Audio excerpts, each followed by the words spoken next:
Hello students, hope all of you are fine. Today I am going to start the topic electric flux. Before starting electric flux, I will introduce you about area vector. Area vector. Sometimes we need to know both magnitude as well as direction of area. Now how to associate direction with area? In case of planar area,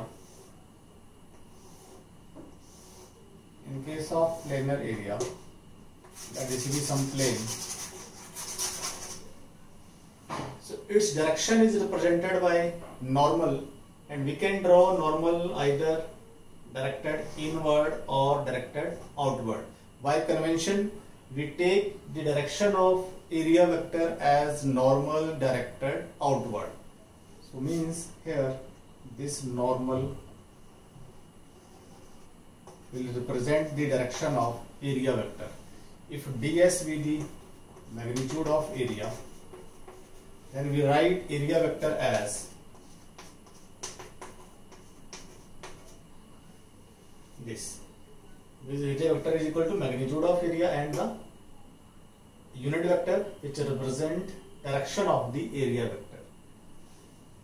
Now if the surface is curved, now we can divide this curved surface into large number of planar area elements which are very smaller. If this is some planar area, there can be so many planar area elements, and when we add these planar area elements, the area, total area will become equal to area of this curved surface. So normal in this case will be that it will be ds1, it will be ds2, n1. So in this case normal will be n2. So we can write ds1 equal to ds1 into unit vector n1, ds2 n2. So this is about area vector. Means the direction of area vector is given by normal drawn on the surface area in a direction which is directed outward. Now electric flux. Flux means flow.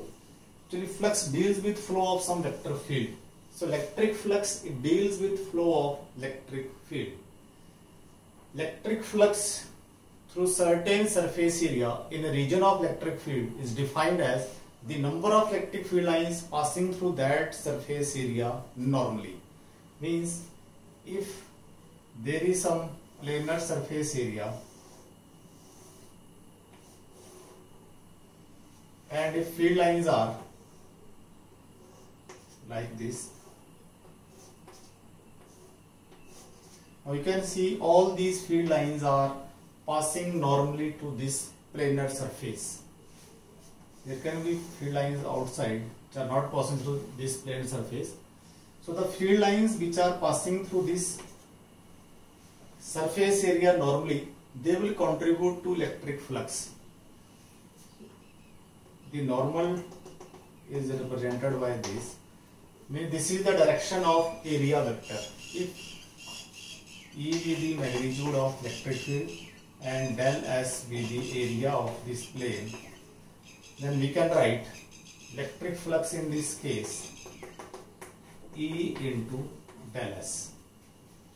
In this case, the direction of electric field is in the same direction as that of normal to the planar area. Means all field lines are passing normally, so they are contributing to electric flux.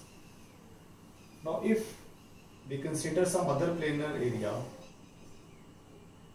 in which electric field lines are, or electric field is not normal to the planar area, let this electric field be represented like this.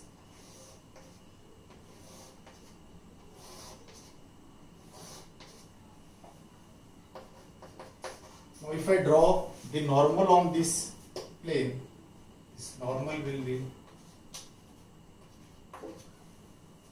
so let this angle be theta. So means we can now resolve this electric field into its rectangular components.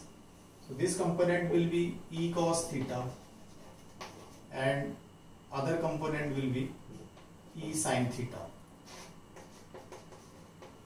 Now from this figure you can see this E sin theta will not contribute to electric flux. Only the component which contribute to electric flux is E cos theta. So in this case we can write electric flux, if del S is the magnitude of area, then electric flux is equal to E del S cos theta. Now we can write it in vector form. Del S in vector form is, so this electric field is vector quantity, del S is also vector, so we can write it as E dot del S, where theta is the angle between electric field and area vector. Now what is area vector? The direction of area vector is given by normal to the area or normal to the plane which is lying in electric field. So now under what condition this electric flux will be maximum or minimum? If theta is equal to 90 degree, then phi E is equal to E del S cos 90, and cos 90 is 0 means equal to 0. It means if the normal to the surface area is making an angle of 90 degree with the direction of electric field, then flux will be minimum. And if theta is equal to 0, then phi E is equal to E del S cos 0, that is equal to E del S. So in this case flux will be maximum. Now I will show you physically. Let this be some surface area in which we have to consider the electric flux. Let this is the direction of electric field. Means electric field lines are directed from right to left. So if we consider this surface area, planar area, normal to this planar area will be like this, and direction of electric field line is this. So in this case angle between normal and electric field is 90 degree, or we can say that angle between the area vector and electric field is 90. And physically you can see if electric field lines are passing like this, no field line will enter this surface. Means flux through this surface will be 0. So this is a case of when theta is 90. Now if I hold this surface area like this and let the direction of electric field is from left to right, also the normal to this surface is directed outward. Normal is outward, electric field direction is also from left to right. So in this case theta is 0. Well, all electric field lines will pass through this surface area. Means in this case flux will be maximum. So flux is maximum when theta is 0 and minimum when theta is 90. So this is a case of phi E minimum, and this is a case of phi E maximum. So this is about electric flux. Now if we are having some surface area which is lying in a region of non-uniform electric field, let there be some surface area in which electric field is uniform. So let this be some planar area DS1 where electric field is, let E1 this is N1. Some other surface area,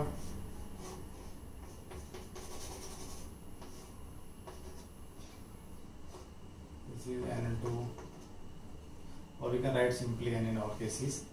So ds2, and let E2 is like this, and so on up to there can be n such small planar area elements.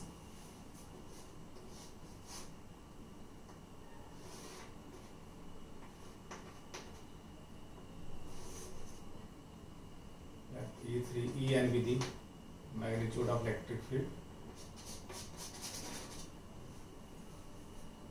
Now if we talk about the electric flux through this surface, then that will be equal to sum of all these. We can consider these as ds1 or del s1, del s2, so on up to this is del sn. So we can write electric flux is equal to del E1 S1 plus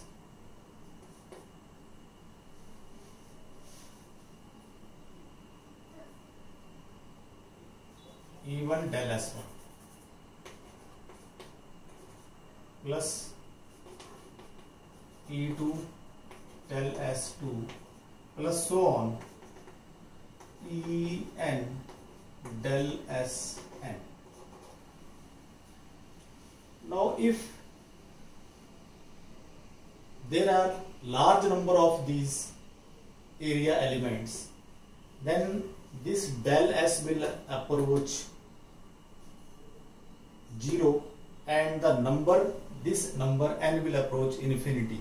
Means if n tends to infinity, then del S will tends to 0. So we can write this phi E as E1 ds1 plus E2 ds2 plus so on En dsn, or we can write it in summation form.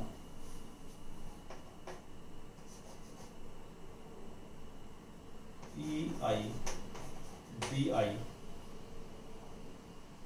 is equal to 1 to n dsi,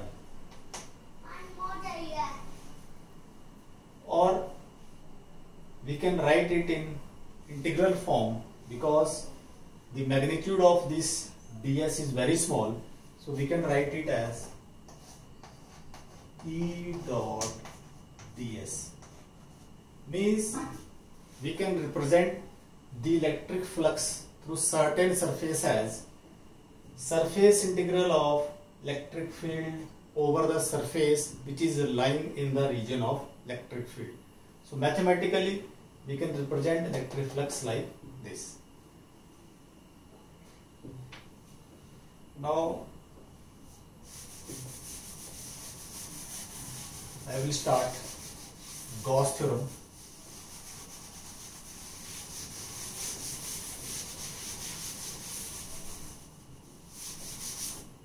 Which gives the mathematically the magnitude of this electric flux. Gauss's theorem. This Gauss theorem states that the electric flux through any closed surface is equal to 1 over epsilon naught times the charge enclosed by that closed surface. Means if Q be the charge enclosed by any closed surface, then electric flux is equal to Q over epsilon naught. Or we can write, because we can represent this electric flux as surface integral of electric field over that surface, so we can write equal to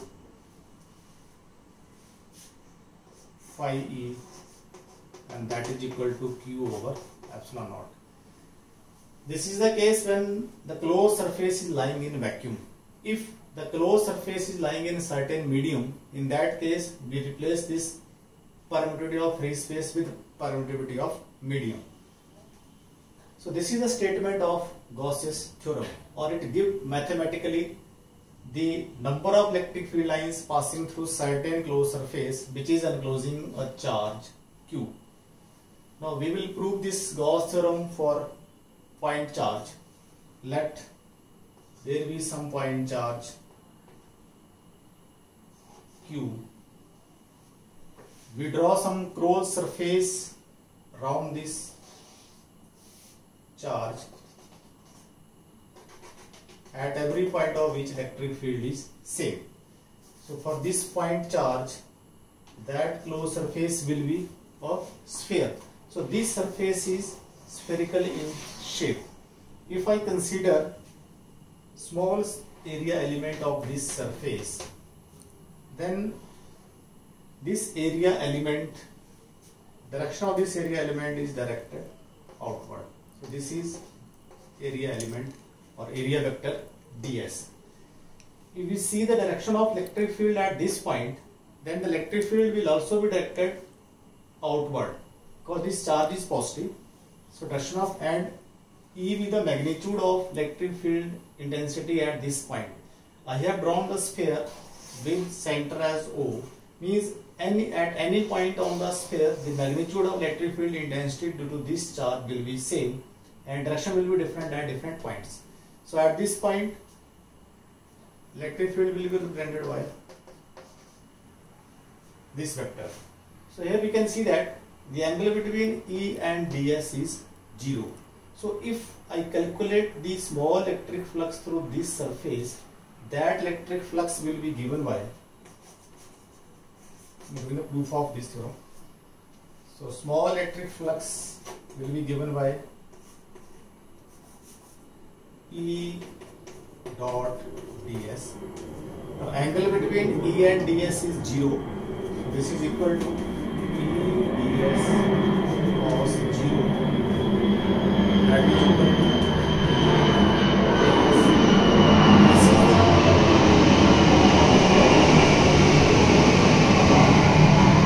electric flux through this small area element.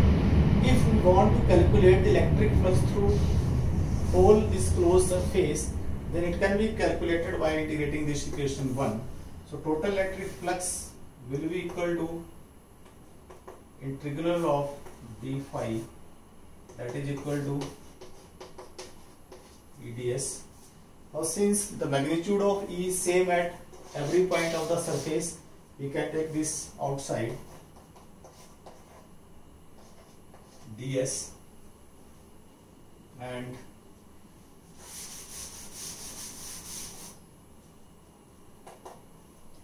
phi E is equal to E. Now this integral of this ds will be, let it be S.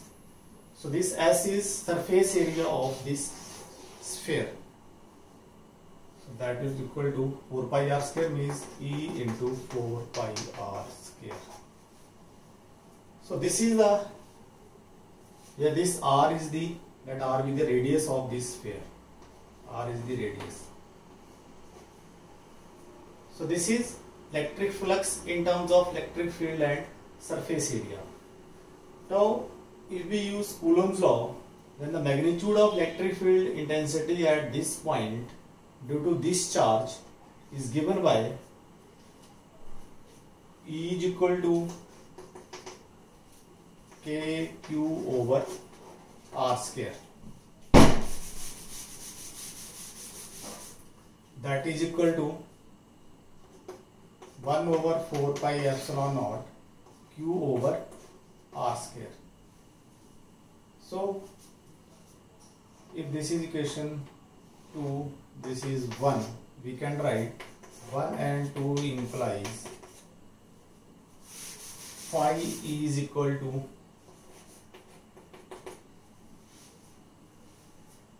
1 over 4 pi epsilon naught Q over R square into 4 pi r square.